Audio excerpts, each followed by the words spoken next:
Assalamualaikum warahmatullahi wabarakatuh. Alhamdulillah wa syukurillah ala nikmatillah. La haula wa la quwata illa billah. Salatu wassalamu ala rasulillah Sayyidina Abdillah wa ala alihi washabihi wa ba'du.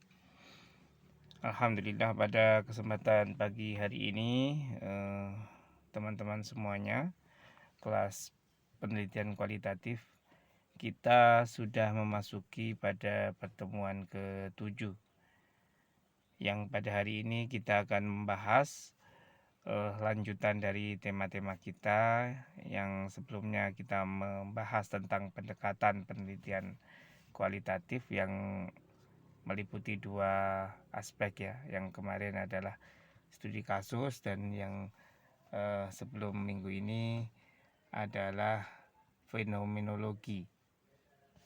Nah, saya kira dua itu yang saya kenalkan kepada teman-teman semuanya. Lalu kita melanjutkan pembahasan kita pada satu rangkaian awal dari bagaimana kita menyusun proposal terlebih dahulu ya, dengan mengacu pada beberapa buku panduan skripsi misalnya. Nah, ini penyusunan proposal itu selalu diawali dari bagaimana menyusun latar belakang masalah ini ya. Yang terpenting lagi bagaimana mengungkapkan satu masalah di dalam satu penelitian yang nanti akan tercover di dalam latar belakang masalah. Nah, kemudian dapat dirumuskan ke dalam satu pertanyaan penelitian, yaitu rumusan masalah, dan bagaimana masalah itu kemudian dikorelasikan dengan kajian-kajian penelitian sebelumnya yang nanti akan dideskripsikan di dalam kajian pustaka. Dan yang keempat adalah bagaimana masalah itu dapat dirumuskan ke dalam teori-teori yang sudah tersusun melalui variabel-variabel penelitian yang ditentukan. Baik, kita bahas satu persatu mengenai apa itu masalah penelitian dan seterusnya.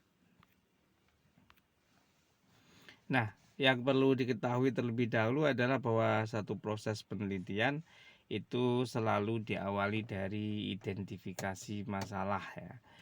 Identifikasi masalah.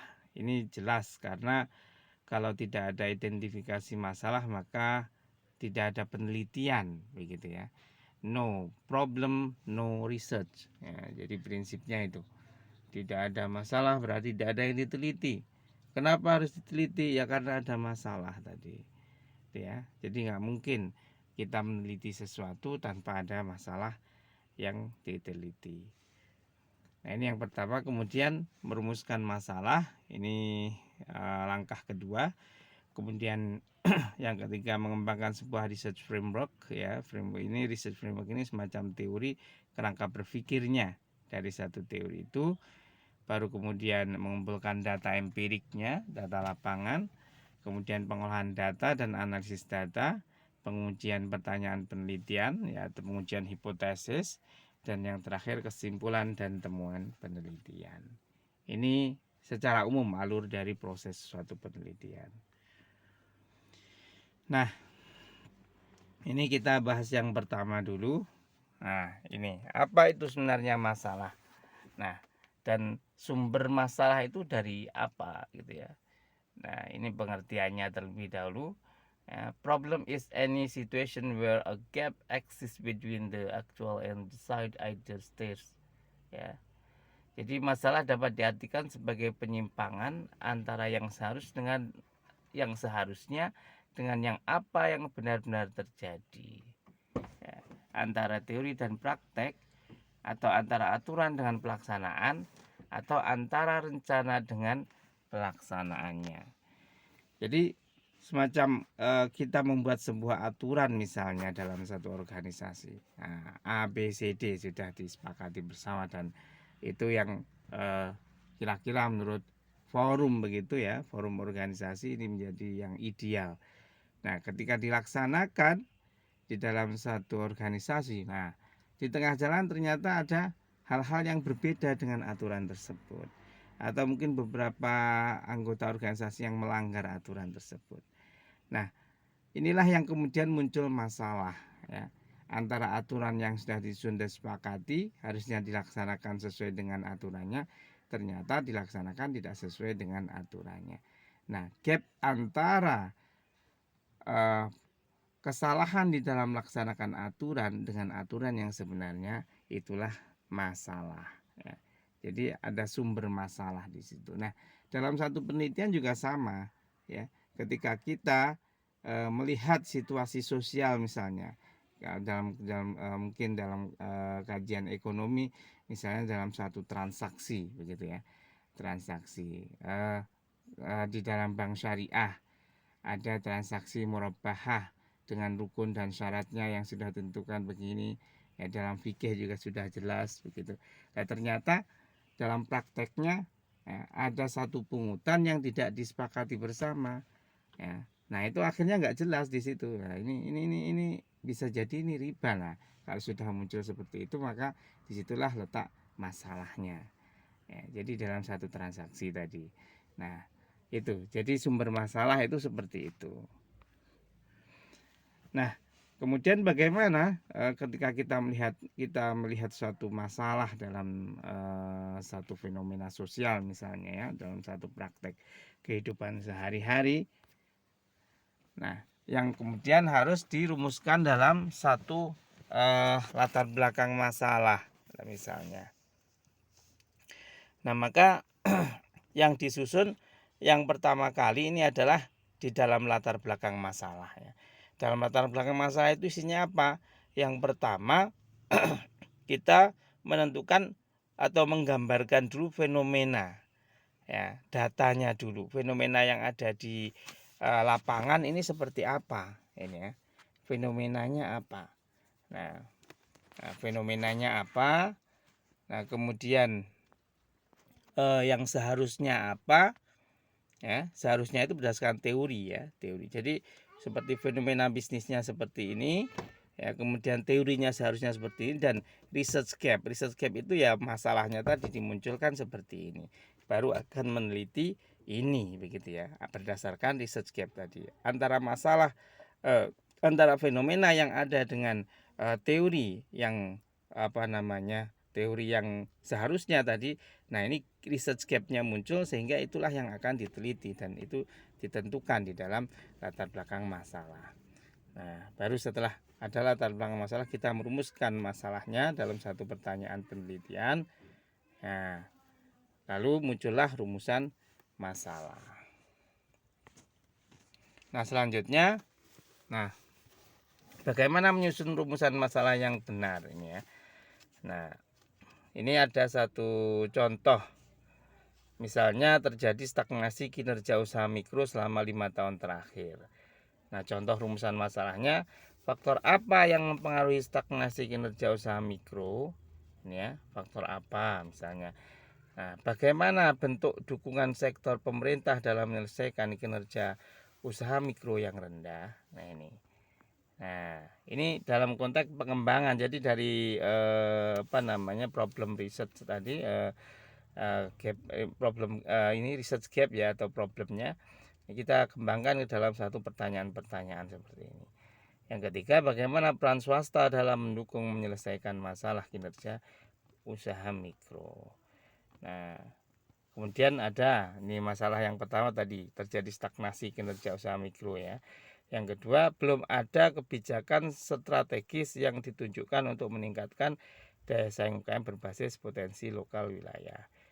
Nah, ini karena belum ada kebijakan, pertanyaannya bagaimana mapping potensi ekonomi wilayah yang mendorong daya saing UKM. Ini. Kemudian yang kedua, bagaimana model pengembangan ekonomi wilayah berbasis potensi lokal yang mendorong daya saing. Dan yang ketiga, siapa saja stakeholder yang dilibatkan dalam kebijakan ini. Nah, misalkan jadi dari masalahnya apa, nanti pertanyaan di dalam rumusan masalahnya seperti apa. Nah, itu harus ada hubungan, ya, ada hubungan. Jadi masalah itu diuraikan ke dalam pertanyaan-pertanyaan yang nantinya akan dijawab ke dalam pembahasan satu penelitian. Nah, apa itu research gap? Ini tadi ya, kita jelaskan lebih rinci lagi. Nah, research gap itu satu tatanan konseptual yang baik tetapi belum ada pembuktian empirisnya. Nah, ini. Jadi satu tatanan konseptual yang baik tapi belum ada pembuktian empiris. Kemudian ada lagi yang mengatakan masalah penelitian yang belum berhasil dijawab atau hipotesis yang belum berhasil dibuktikan. Ini. Yang ketiga, temuan penelitian yang kontroversial terhadap penelitian sejenis lainnya. Atau yang keempat, hasil penelitian yang menyisakan kelemahan. Ya, tentu research gap ini bisa ditelusuri berdasarkan fakta-fakta di lapangan, juga bisa berdasarkan kajian-kajian literatur. Nah, sedangkan teori gap ini. Nah, teori gap adalah kesenjangan atau ketidakmampuan sebuah teori dalam menjelaskan sebuah fenomena.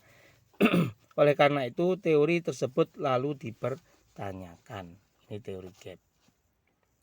Nah, proses pencarian teori gap ini tidaklah mudah ya. Namun satu kebanggaan bagi peneliti dan sponsornya bila mereka mampu menemukan teori gap sebagai langkah awal sebuah eksplorasi ilmiah. Ini. Nah, proses pencarian teori gap hampir sama dengan proses pencarian research gap, namun berbeda dalam besaran cakupannya. Ini ya. Ini teori gap. Nah, jadi teori gap ini juga bisa menjadi bagian dari uraian di dalam latar belakang masalah tadi ya. Di mana mungkin menguji teori yang pertama tadi tidak kuat atau kurang relevan, kemudian ingin dilanjutkan dengan teori yang kedua misalnya yang kiranya peneliti menganggap itu lebih kuat dalam menguji masalah yang ada. Nah, sekarang kriteria masalah.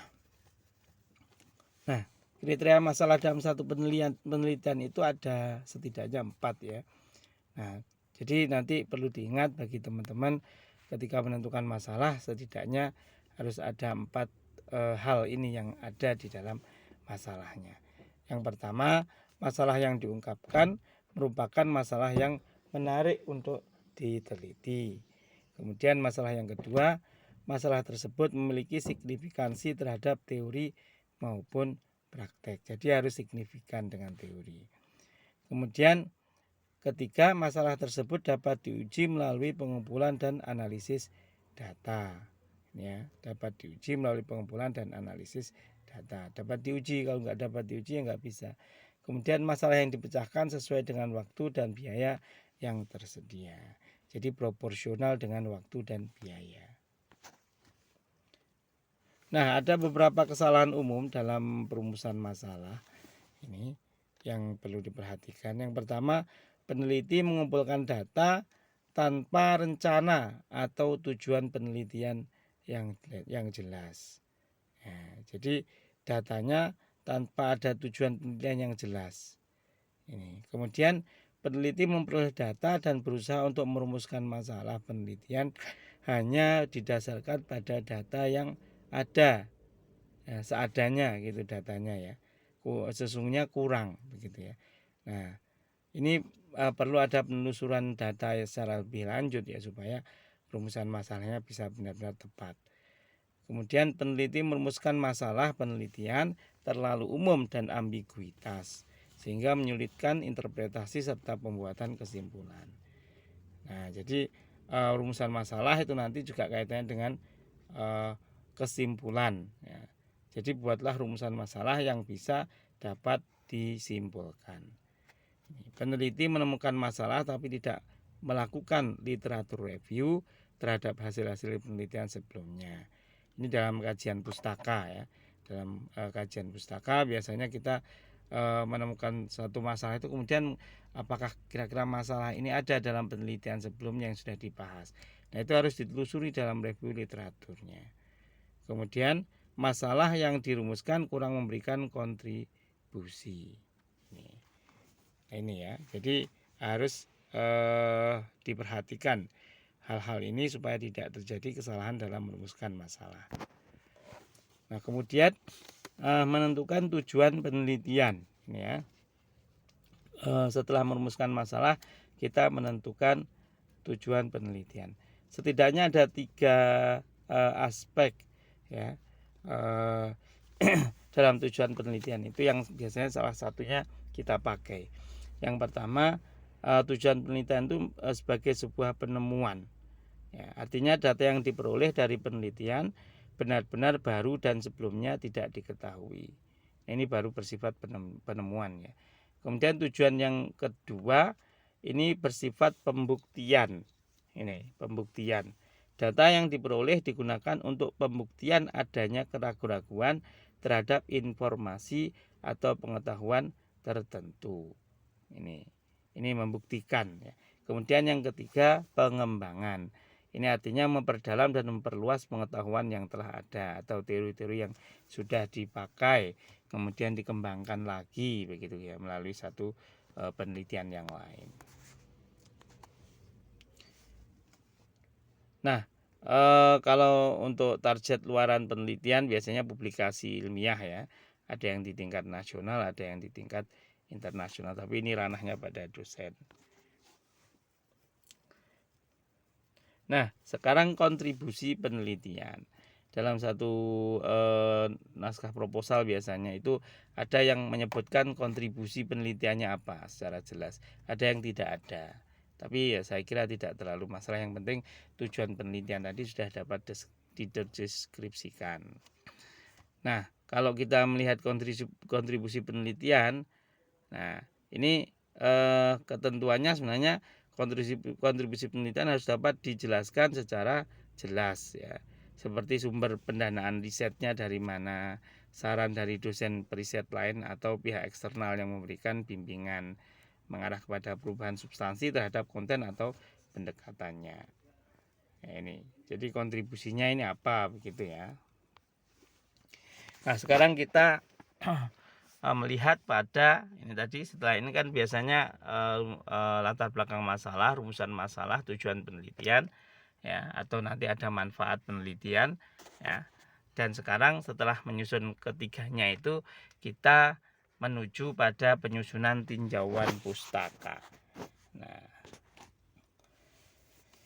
Nah, kenapa tinjauan pustaka ini penting bagi peneliti, ya?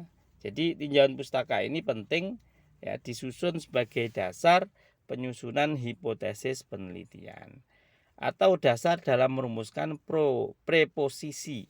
Nah, kalau dalam penelitian kualitatif ini lebih kepada preposisi dalam penelitian. Jadi memposisikan kembali sebelum kita melakukan penelitian lebih lanjut, kira-kira penelitian sebelumnya yang sudah dilakukan ini posisinya sudah seperti apa dan bagaimana bentuknya. Nah, kita lihat ini dalam tinjauan pustaka ini, baru kemudian kita memposisikan, pada aspek semua ada 3 aspek A, B, C. Ya, ternyata A dan B sudah diteliti ini, ya, dalam satu masalah ini lingkupnya. Perspektif A, perspektif B sudah ada. Nah, tinggal kita melakukan penelitian ini dengan masalah yang ada tadi menggunakan perspektif C. Nah, inilah yang kemudian dalam tinjauan pustaka kita susun, ya. Penelitian sebelumnya sudah meneliti perspektif A, perspektif B.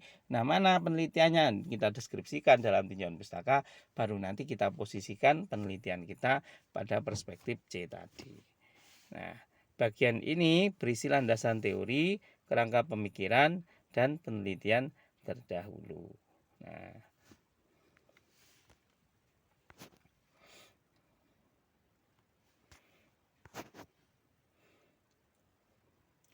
Nah, tujuan melakukan tinjauan pustaka ini. Kenapa kita harus melakukan tinjauan pustaka? Ya, selain juga memposisikan penelitian kita tadi, kita juga akan menemukan variabel-variabel yang akan diteliti. Utamanya adalah variabel yang sudah dinyatakan valid, ya, dalam penelitian sebelumnya.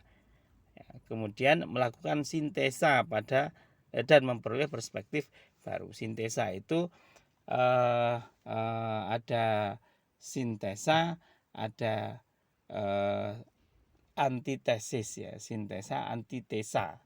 Ya, ini kalau sintesa ini jawaban dari satu tesa atau tesis ya. Tesis, sintesis, antitesis.